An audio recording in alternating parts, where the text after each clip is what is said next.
अस्सलाम वालेकुम YouTube family. उम्मीद है आप खैरियत से होंगे। मेरे चैनल को लाइक शेयर और सब्सक्राइब ज़रूर कीजिएगा। लास्ट जो मेरी वीडियो थी जो कि पीएमएस मिनिस्ट्रियल कोटा के हवाले से पार्ट 1 मैंने बनाया था, उसके अंदर मैंने आपके साथ 2019 में होने वाले पेपर्स जो थे पीएमएस मिनिस्ट्रियल कोटा के वो शेयर किए थे, जिनमें उर्दू और इंग्लिश का पेपर था और इनमें जो मज़ामीन थे वो आप सबको मैंने बताए थे। तो अब मैं आपके साथ पीएमएस मिनिस्ट्रियल कोटा के तहत होने वाले 2021 के पेपर जो हैं वो शेयर करूंगा, जिसके बारे में मैं डिटेल से आपको बताऊंगा कि इनमें से कौन कौन से टॉपिक्स ऐसे थे जो अटैम्प्ट किए जा सकते थे।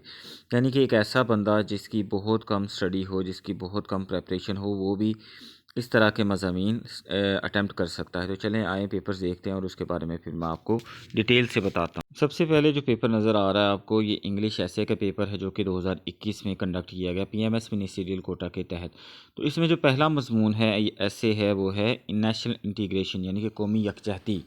तो ये एक आम सा टॉपिक है जो तकरीबन हर एक बुक से आपको मिल जाएगा, इजीली अवेलेबल ये टॉपिक है। इंटरनेट पे भी आपको बहुत ज़्यादा इस पर मटेरियल मिल जाएगा। तो जिन लोगों ने भी बेसिक ऐसे तैयार किए थे उनके लिए तो ये बहुत आसान है। दूसरे नंबर पर जो मजमून दिया गया वो इंग्लिश लिटरेचर के स्टूडेंट्स के लिए तो बहुत आसान था। तो ये सिर्फ उन्हीं को अटैम्प्ट करना चाहिए था जिनको इस पर अबूर हो या इस तरह की इन्फॉर्मेशन वो रखते हों। मैं आपको पढ़ के सुना देता हूँ और इसका मतलब भी बता देता हूँ। Of all forms of servitudes, servitude का मतलब होता है गुलामी या बंदगी। The intellectual is the most degrading, तो जो दानिश है उसको सबसे कमतर समझा जाता है। Expand the end also attempt to justify और डिसअप्रूव इट। तो इस पर आपने एक 25 नंबर का मजमून लिखना था जो 500-700 अल्फाज पर मुश्तमिल हो, और इसके हक़ में या इसके ख़िलाफ़ आप दलाइल दे सकते हैं। और तीसरे नंबर पर मजमून था advantages and disadvantages of Facebook, यानी कि फ़ेसबुक के बारे में ख़िलाफ़ और मुवाफ़िक बातें दोनों आप कर सकते हैं, यानी कि उसके क्या फ़ायदे हैं और क्या नुकसानात हैं फ़ेसबुक पे। ये आज के दौर में भी एक रेलिवेंट टॉपिक है। फ़ेसबुक की जगह सोशल मीडिया आ सकता है या कुछ भी और पूछा जा सकता है जो मौजूदा डिजिटल मीडिया के हवाले से हो। और चौथे नंबर पर है single national curriculum, prospects and problems. Prospects का मतलब है इम्कान, उम्मीद या तवक्का के, और प्रॉब्लम्स के बारे में भी आपने बात करनी थी कि यानी कि मुल्क का अगर एक निसाब बनाया जाए, नेशनल करिकुलम एक हो, तो उसकी क्या इम्कानात हैं, क्या उनसे तवक्कुआत वाबस्ता हैं और क्या उसकी प्रॉब्लम्स हो सकती हैं। डियर स्टूडेंट्स, ये तो थे इंग्लिश के टॉपिक्स। तो चलें आप बात करते हैं उर्दू के बारे में। उर्दू का भी 25 नंबर का मजमून था 2021 के मिनिस्ट्रियल कोटा के पेपर्स में।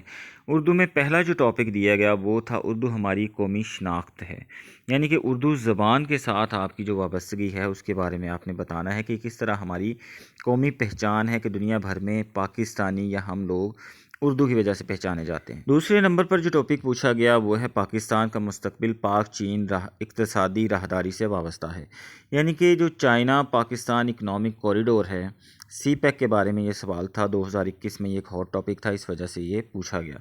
तो इसके बारे में यकीनन बहुत सारे लोगों के पास बहुत नॉलेज होगा, और जिन लोगों ने अच्छा अटैम्प्ट किया वो पास भी हुए थे। इस वक्त सीट सिर्फ एक थी और उसमें आई थिंक कि 60 लोग पास हुए थे। तो ये काफ़ी आसान मज़ामीन इसमें पूछे गए थे। तीसरे नंबर पर था क्या मुस्तकबिल में किताब अपना वजूद कायम रख पाएगी। बुक रीडिंग के बारे में है, ये भी ज़ाहिर है जिन लोगों ने पढ़ा होगा किताब, कोई भी उनकी फेवरेट किताब हो या उसके बारे में कोई मजमून उन्होंने पढ़ा होगा, तो अच्छी तरह से ये भी मजमून टैकल किया जा सकता है। चौथे नंबर पर है पाकिस्तान में इंसानी हकूक़ की सूरत हाल पर मुदल्लल नोट लिखें, यानी कि ह्यूमन राइट्स पाकिस्तान में उनका क्या मतलब स्कोप है, पाकिस्तान के अंदर किस तरह से ह्यूमन राइट्स को प्रोटेक्ट किया जा रहा है। और जो आखिरी मजमून था वो था रिज़्क़ हलाल, नेमत भी इबादत भी, कि आप किस तरह हलाल रिज़्क़ से, एक तो वो आपके लिए इबादत की तरह भी काउंट होती है और दूसरा वो अल्लाह ताला की एक नेमत की तरह है, यानी कि रिज़्क़ हलाल कमाना ही इबादत का एक हिस्सा है। तो इस पर भी आप एक अच्छा मजमून लिख सकते हैं।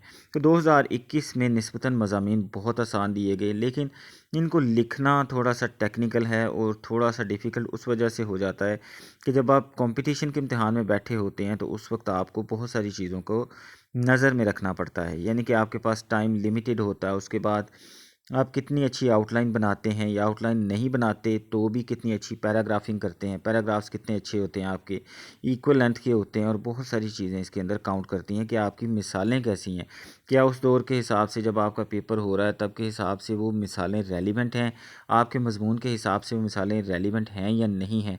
तो ये सारी चीज़ें भी इनमें काउंट होती हैं। اس لیے جب بھی آپ مضمون اٹیمپٹ کریں تو ان ساری چیزوں کا خیال رکھیں۔ تو دوستو یہ جو میری ویڈیوز تھیں پارٹ 1 اور part 2 P M S ministerial quota 2024 کے حوالے سے، اس کا اختتام یہیں پر ہوا۔